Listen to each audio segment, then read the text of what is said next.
Happy Tuesday, everybody. Welcome back to your Morning Boost. We're back at it again with our guests, Dr. Chad Lang and Dr. Matt Townsley, as we are talking about grading reform and just doing a better job of providing accurate communication and a great glimpse into what our students are doing every day at schools. Thank you, gentlemen, for being back again today. I'm excited to see what question number 2 is going to bring to us for learning.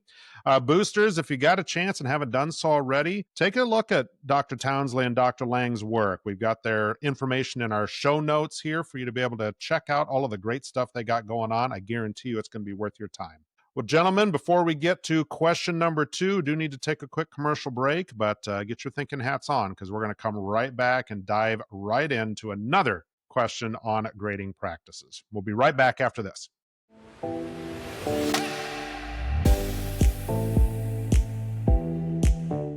All right, gentlemen, here is question number 2 to kick us off for Tuesday today. The question is, and I've heard you guys do this a lot, you highlight the mathematical flaws of traditional grading. So what's the most damaging way that averaging dilutes a student's final grade? And then there's a two-parter here. So then also, what's the clearest alternative to implement immediately? Well, probably my best answer to that would be a 2-prong double DZ, which would be utilizing the 0 in a 100-point scale. It just has a 6 times more disproportionate impact when you average than getting a 100%. You'd have to get multiple A's to negate the one poor performance. And the problem with the 0 is that it doesn't even typically demonstrate a poor performance. It demonstrates didn't submit, didn't participate. And that's not what the learning standards are assessing. We have a responsibility to assess the learning standards, the expectations of learning. And so I can fully agree that if a student opted out of a project or just didn't participate at all, that we have a serious behavioral problem on our hands, and we've got to work on that aspect of it. And that's actually separate from purporting a grade and then averaging it in with some other performance. It actually doesn't tell us about either performance. A 0 doesn't really tell us what they can know or do. And when averaged with an A, a 75% or a 50% in that particular case, it was 100%, also doesn't tell us about their ability. So on both ends of the spectrum, we're producing a metric that doesn't tell us anything about the learner. And that's not helpful to them, nor is it to us. And, utilizing a system of grading as at the very least equal intervals, in which 0 might be one of them, is a different matter. But averaging in and of itself punishes someone for their growth in learning within a standard or a unit. And that's not something that we want to do. And that's not really how the real world works. Matt and I are big fans of Dr. Tom Gusky. And my favorite analogy that he uses is, when everybody starts out at a white belt in karate or taekwondo and they earn their way to a black belt, we don't give them a gray belt. They're a black belt. And what they could once not do and they can do now is actually quite irrelevant. And we believe that learning is the same regardless. So the easy tip I would have, to just as a starting micro approach, is just replace the 0 or the incomplete with a missing evidence indicator or a non-numerical data piece that would indicate we don't have this and this is a red flag. We got to figure something out.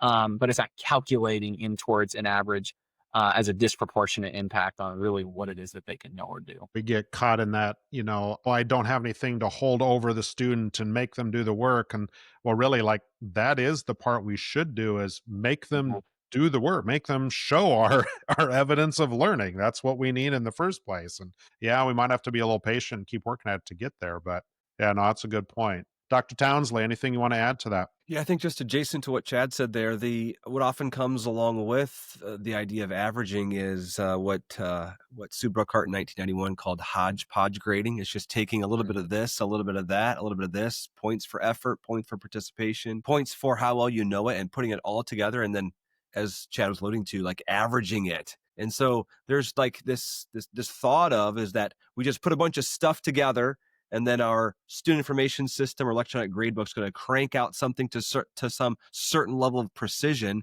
that we're all going to know and get excited about. 93.7 is better than 93.6, but no one can really describe the difference other than one's better than the other. And so there's just this allure of understanding what it's all about. There's this allure of really being familiar with what it's all about, but it's just a bunch of data points that gets crunched together over time, and they really don't mean a whole lot. And that's why, Sue Brookhart called it Hodge Podge grading. And so, as Chad was alluding to there, what can we do differently? Let's disaggregate all of that stuff, right? Like, all right, how much has Johnny in algebra class learned about one-step equations? Let's let him know, and his students and his parents know how much they know about one-step equations. And then separately, let's let him and his parents know how much he knows about two-step equations. Let's let him know how much he knows about or doesn't know about, Pythagorean's theorem. And as Chad was alluding to, that's where we can get to the equal intervals. A lot of schools are using like, beginning, developing, proficient, or something along those lines as descriptors, maybe attaching a 1, 2, and a 3 and a 4 to them. And that's, again, what is kind of the antidote, if you will, or the opposite of percentage-based grading, is really being clear in this disaggregated manner. What are we communicating, and how can we do it in a way that is not just, this allure of 0.5% being, something we get excited about when our student's grade goes up.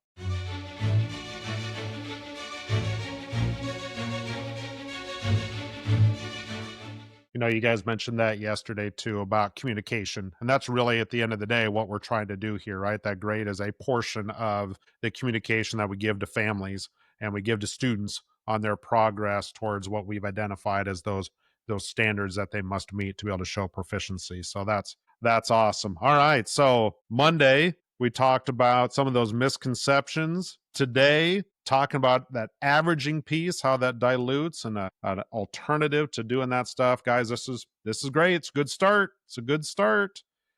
All right, educators, stay tuned. We're going to have more this week, so we'll be back again for another episode on Wednesday as we bring Dr. Lang and Dr. Townsley back here to talk more on grading. Again, if you haven't done so already, please give us a like, a rating, or a review on your favorite podcast network or on YouTube. It certainly helps us keep this show going. If you got an opportunity to do that, we would certainly appreciate it. Other than that, we'll see you again tomorrow. Gentlemen, we'll see you guys tomorrow too. Thanks for listening. We will talk with you again tomorrow.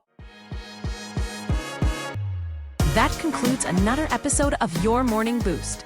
We hope today's daily dose of professional development helps you amplify knowledge, widen reach, and broaden impact.